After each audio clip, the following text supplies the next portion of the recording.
राजी से भाई फिर रफी चौखे मरने चाहिए राजी से जमा बड़े उद्योग लाओगी तो हमारे बालक तो बाहर गेटा में खड़े होंगे, वहाँ 10-10 हज़ार रुपया हम गेहूँ मोल ले लेंगे, नहीं चलेगा बिल्कुल काम। हम ज़मीन बिल्कुल देना नहीं चाहते और हूँ चाहिए अड़क कुछ भी हो जाए। नमस्कार दोस्तों, आप सभी का स्वागत है को नई वीडियो के साथ। आज हम लोग पहुंचे हैं जींद में, और जींद का ये बनिया गांव, यहाँ पर एक गांव बनिया खेड़ा गांव पड़ता है, जहाँ पर हम पहुंचे हुए हैं। आपको पीछे दिख जाएगा, ये वही है यहाँ पर जो दिल्ली और जो कटरा हाईवे जोड़ता है।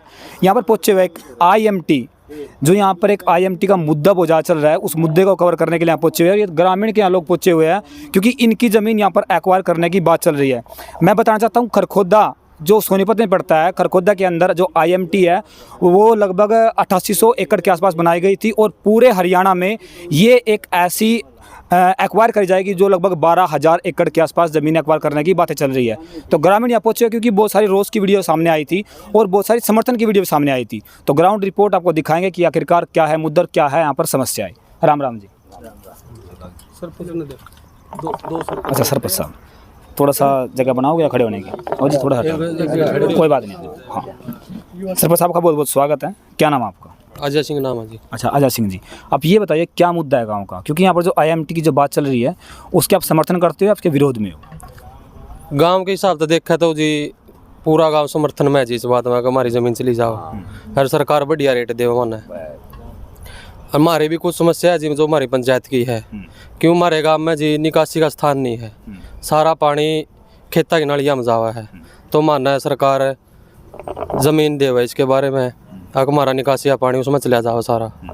और दूसरा है जी हमारे रोज़गार की समस्या है, जितने भी युवा हैं गाँव के आसपास के गाँव के सब ना रोज़गार मिले जी, हमारी तो यह डिमांड है जी। और सरकार बढ़िया रेट देवे जी इसके बारे में। सरकार तो ये बोल रही है कि हम लोग डेवलपमेंट करेंगे, यहाँ पर विकास के कार्य किए जाएंगे, जो गांव के जो बंदे लड़के हैं, बच्चे, युवा है, उनको रोजगार भी मिलेगा।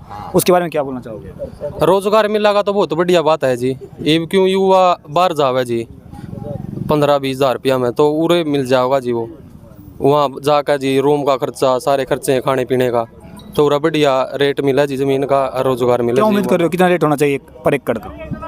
एकड़ के साथ देखा तो जी लगभग 4 से 5-6 करोड़ लगभग मिलना चाहिए जी इसके इससे पहले यहाँ पर क्या रेट है अभी जो नॉर्मल रेट चल रहा है यहाँ पे? नॉर्मल रेट तो ईब सरकार ने घोषणा करी जी कलेक्टर रेट के हिसाब से 31 लाख रुपये। 31 लाख? हाँ, कलेक्टर रेट के हिसाब से जी घोषणा करी है। देखिए, मैं आपको बताना चाहूँगा कि 31 तारीख तक सरकार ने एक पोर्टल ओपन किया हुआ है। उस पोर्टल पर जिसकी भी ज़मीन है वो वहाँ पर जाकर रजिस्ट्रेशन कर सकता है, और जो भी उसके एकड़ की डिमांड होगी, जो भी अपनी वो रकम मांगना चाहेगा वो उस पर रकम कर सकता है। तो ऐसा कोई, जैसे आप सरपंच हो, कोई अधिकारी आपके पास आया वैसी बातें लेके? ना जी, कोई अधिकार नहीं है जी इतने तो। अच्छा, गाँव के सभी मौजूद हैं? हाँ जी। एक बात बताओ, आप उनको रोजगार देंगे कितनी भी, मतलब के रोजगार देंगे, वहाँ ज़मीन तो वो कर लेंगे, वहाँ के ड्राइवरी पर दे देंगे, सिक्योरिटी गार्ड गेट पर दे देंगे, वहाँ जब इतना पैसा लगाओगे नहीं तो इंजीनियर जो पढ़े लिखे हैं नहीं भीतर तो वहीं काम करेंगे। यहाँ तो कोई रोजगार नहीं, मारे खूड खाम खाई लेवे हैं और ना दिन दे सर नाड़ उतर जियो सही बन तो 20 करोड़ रुपये किला दे दियो के बिल्कुल ज़मीन नहीं देंगे हम तो। अच्छा, मतलब मन बना लिया कि ज़मीन ही नहीं देंगे? नहीं वैसे हमारे बाल खाओगे के रही अपनी ज़मीन में तो करके खा ले हमें। किसी का मान ले ना तो कोई नौकरी ना पैसा, ज़मीन का हमने कल लेंगे कितने लेंगे मोले। अगर मान ले सरकार यार बड़े उद्योग लाओगी तो हमारे बालक तो बाहर गेटा में खड़े होंगे, वहाँ 10-10 हज़ार रुपया हम गेहूँ मोल ले लेंगे, नहीं चलेगा बिल्कुल काम। हम ज़मीन बिल्कुल देना नहीं चाहते और हूँ चाहिए अड़क कुछ भी हो जी वैसे। ये है मेन मुद्दा। हाँ जी। देख, किसान अपनी समस्या को यहाँ बता रहे हैं कि अगर हम लोग अपनी ज़मीनों को देंगे तो फसल जो की जाएगी वो कहाँ पर पैदा की जाएगी, कहाँ से अनाज पैदा? नहीं वही तो, हम हमारे बच्चे या हम खाओगे के रे, कहाँ से लाओगे अनाज? अनाज बगैर तो रुक नहीं सकता, कि मतलब इंसान जी नहीं सकता।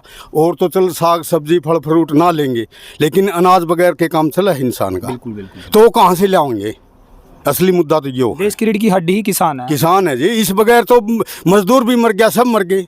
किसान तो मरा ही मरेगा। सरपंच जी बोल रहे कि अगर अच्छा रकम लगता है। सरपंच के तो खूब खूट बांटे को नहीं, सरपंच ने की बेरा जमींदारा है कि हाथी बात कर रहे हैं। नहीं बिल्कुल नहीं, हम नहीं देना चाहते। के सरपंच ने तो ये तो इस बालक ने बेरा को नहीं इब्बा तो बाप के चूल्हे खा रहा है हो के कल ने कहाँ से खाएंगे हम तो। आप इतने पढ़े लिखे हो, आप इतने पढ़े लिखे हो, अगर हमारी जमीन चली गई तो हम कहाँ से नाज खाएंगे। मेन मुद्दा ये। हाँ ताऊ जी, क्या आप बताओ क्या बात है? देन में राजी से भाई फिर रफी चौखे मिलने चाहिए, राजी से जमा करती। ये बाबूजी बोल रहे हैं चलो आप दे दोगे, 12,000 किले लेंगे, वो 12,000 किले, हाँ 12,000 एकड़। 12 का नहीं मेरा मारे बनिए खेड़े के तक खरीदेगा राजी से 12,000 कितना होंगे। नहीं ये बोला गया कि टोटल 3500 एकड़ है टोटल, 3,500 हाँ। अगर 6 की 6 IMT लगाए तो। लेकिन सबसे बड़ी पूरे हरियाणा के अंदर आपके जींद में बनेगी। हाँ आपके जींद के अंदर बनेगी। ठीक से राजी से, हाँ राजी से हम तो बड़का ने बेरोजगार मतलब रोज वो हुआ है। अच्छी बात कैसे गन खरीदेंगे रहे, जितने करेगा नई बात आऊंगी काम की। सारे बोल रही हो। हाँ सही को मैं 4-5 करोड़ का किले का दे देंगे, 5 करोड़ किले के दे दे। अच्छा एक मिनट इनकी सुन लेते हैं। हाँ जी, ये तो भाई जिसका 5-10 किले है नहीं वो बोल रहे हैं उनके लिए रोजगार है। जो है हमारा किले वहाँ बांडर पानी नहीं किमें नहीं, मतलब देवांगे भाई जमान जो रेट मिला गवर्नमेंट देगी आज के देवांगे, कोई दिक्कत नहीं। आपकी कोई डिमांड होगी भाई इतनी डिमांड है कि हमारी डिमांड नहीं होगी, हमारे जो कराई हुए के तला खेत लागे मतलब कीमत बन रही है।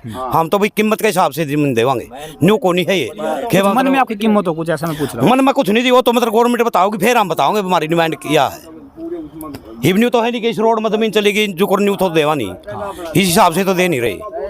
हिबियाँ भी तो किलेदार हैं, उरा का दायरे मतलब 5-5 करोड़ के किलेदार हैं, जो 38-30 लाख का किला मिला था। जो ये हाईवे निकला था, जो यहाँ नौकरी करते हैं लड़के जो बच्चे हैं, वो आसपास के कहीं बाहर के हैं? पूरे गांव के हैं, गांव के भी हैं बाहर के भी हैं। अच्छा रोजगार ही मिल रहा है? हाँ रोजगार मिल रहा है। हमारे यहाँ रोड निकलने पे 70 बच्चे हैं जो रोजगार कर रहे हैं। यहाँ की बहू हैं, बेटियां लग रही हैं, ये भाई हैं इनके खेत लग रहे हैं, यहाँ दुकान कर रहे हैं, इतना रोजगार मिल रहा है। अगर सरकार की पहल है अच्छी बात है, IMT आती है, हम सरकार के पक्ष में है। कल यहाँ पर जो सड़कें बनेगी वो पक्की की जाएगी, बहुत अच्छा डेवलपमेंट होगा, हमें बढ़िया रोजगार आएगा, हम पक्ष में हैं। पिल्लू खेड़ा ब्लॉक पूरा पक्ष में है। जो ये रोडों पे बैठे हैं इनका काम यो है, बार बार रोडे पे बैठना, गांव का कुत्ता मर जाए जीप सड़क पे बैठ जाए ये लोग। ये गरीबों का भला नहीं होना चाहते, गांव का भला गांव गरीबों का भला जीवे होगा। बड़े जमीन कितनी है आपके पास? मेरे पास 10 किले हैं। अच्छा आप तैयार हो? मैं तैयार हूँ, मेरे गांव के लागत जमीन है। हाँ 10 किले हैं, हम देने को तैयार हैं। हमारा परिवार में 10-15 किले हैं, हम भी सारे तैयार हैं। गवर्नमेंट की पॉलिसी है, पहले फार्म भरे जाएंगे, उसके बाद रेट डिसाइड होगा। सरकार ने कहा कि इसे क्या धक्के से जमीन नहीं खोसी जाएगी, बोलिए ना। तो ये लोगों को गुमराह कर जा रहा है, उड़ा वर्गा गुमराह कर रहा है। वहाँ से वहाँ छोड़ रखी है, यहाँ के लोगों को भड़का आ जाएगा और वहाँ स्थापित हो जाएंगे IMT। खोरखोदे में आज लोग कितना रोजगार हो। सबसे बड़ी खरखोदा में थी लगभग 8800 एकड़ की। गुड़गांव में चले जाओ, ये जो बोले बाड़े किसान इनको गुमराह करके बुका बुकूक है, याड़ते ठाना चाह रहे हैं। विपक्ष है, आज चला जा तू खंडे में चला जाओ, अड़ेवे में चला जा, सारे किसान खुश हैं जमीन देने के। लेकिन जो आ रहे हैं ना राजनीति करने आ रहे हैं, किसान के नाम पर जो राजनीति कर रहे हैं, इन लोगों ने सदा दिकड़े तोड़े, सदा खुटे फोए। कितनी चला जा, गांव का कुत्ता मर जा सड़क पे। ये सिर्फ बीजेपी के खिलाफ है, जो लोग ये ना देने के काम कर रहे हैं। लोग तरसते हैं। कैप्टन योगेश ने कहा था, आज इबरेली थी, वो रेखा गुप्ता आ रही थी, अगर साहब मतलब CM तक कहा था कि जी हमारा जुलाने का एरिया भी ले लो। लेकिन लोग तरस रहे हैं, अगर भाई हमारा IMT लगा है, लेकिन इन लोगों ने पता तो कौन इस चीज़ का नहीं। हरियाणा में से पहले टोटल 7 थी और अब 6 ऐड हो जाएगी उसमें। सबसे बड़ी IMT लगेगी, बच्चों को रोजगार मिलेगा। देख मेरे गांव के युवा ये सारे खड़े, सारे मुंह उबारे हैं, हमने रोजगार मिलेगा। किसी को जो देखो वो मिलेगा पढ़ाई के बेस पे, कोई 5वीं करे तो 5वीं के बेस पे मिल जाएगा, कोई +2 करे +2 के बेस पे मिल जाएगा, और कोई भाई अच्छा पढ़ रहा है वो इंजीनियर भी बनेगा क्या तो नहीं। ITI कर रहा तो क्यों नहीं बनेगा वो अनपढ़ तहसीलदार। सरकार में पारदर्शिता है, अगर कोई मेहनत करने वाला बच्चा है तो वो कामयाब होगा बगैर। इससे बढ़िया सरकार नहीं है, गरीबों के हक की सरकार है, छोटे किसान के हक की सरकार है। लेकिन ये हमारे जो बोले वाले किसान हैं, परले का नहीं गया जो बुका रहे हैं, इन लोगों को गुमराह कर रहे हैं, यो मतलब अच्छा काम नहीं है।